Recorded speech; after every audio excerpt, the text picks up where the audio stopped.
আজকে থেকে অনির্দিষ্টকালের জন্য মুর্শিদাবাদে বাস ধর্মঘট।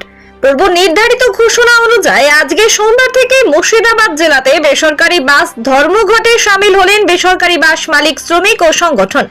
মুর্শিদাবাদ জেলার বহরমপুর থেকে রঘুনাথগঞ্জ, কান্দি, ডোমকল সর্বত্র বেসরকারি বাস ধর্মঘটের ফলে সপ্তাহের প্রথম দিনে কার্যত নাজেহাল হতে হলো নিত্যযাত্রীদের।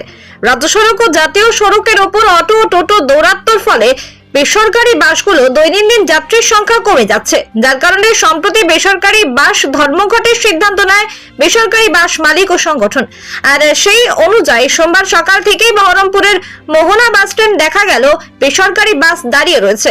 গণনা বেসরকারি বাসের চাকা, তবে সরকারি কিছু সংখ্যক বাস চললেও সেই বাসে একমাত্র ভরসা নিত্যযাত্রীদের। অন্যদিকে টোটো ও অটোর উপরে ভরসা করে গন্তব্যে পৌঁছানোর চেষ্টা করলেন যাত্রীরা।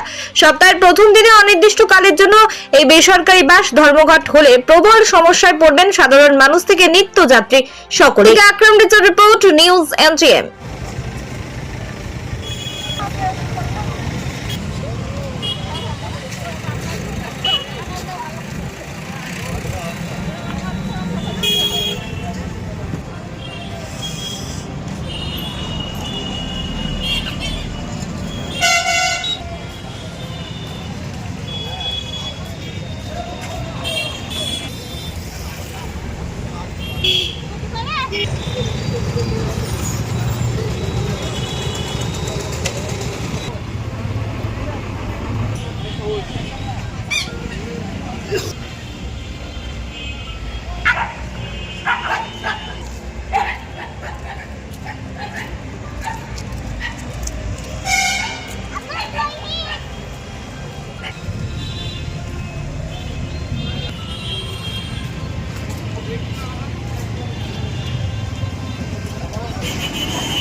না, আমরা কাটোয়া যাবো। বাস পেয়েছেন? না, পাইনি।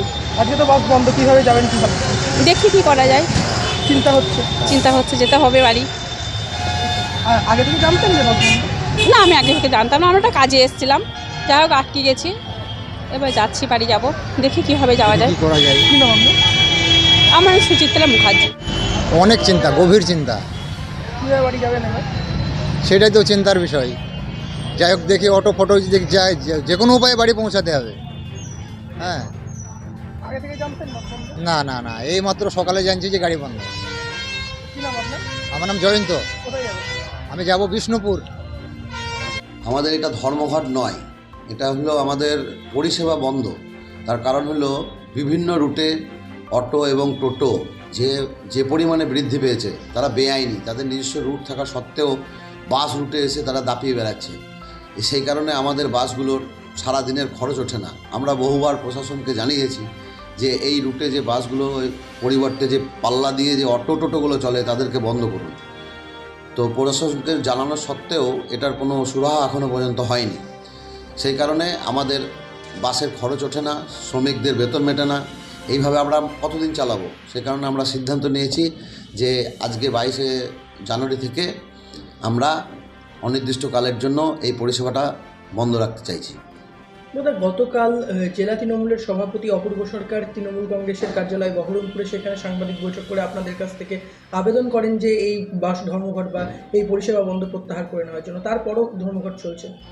না, তিনি আবেদন করেছেন ঠিক আছে, কিন্তু আমাদের ঘটনাটা তো বোঝার চেষ্টা করতে হবে যে আমরা চালাবো কীভাবে। খরচ যদি না ওঠে আমরা চালাবো কী করে? সরকার তো ভর্তুকি দেয় না আমাদেরকে ট্যাক্স দিতে হয় রীতিমতো, ইন্স্যুরেন্স, পারমিট সবই করতে হয়, অথচ আমাদের গাড়িগুলো ঠিক মতন আমরা পয়সা পাই না।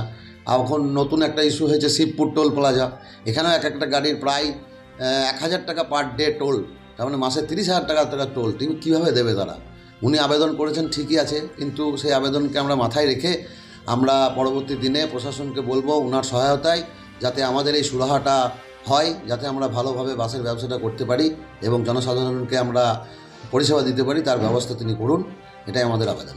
কি মনে হচ্ছে এই আজকের এই পরিষেবা বন্ধের পর কি প্রশাসন নড়েচড়ে বুঝতে উচিত এটা প্রশাসনের? তার কারণ হলো যে এটা তো একরকম অন্যায়।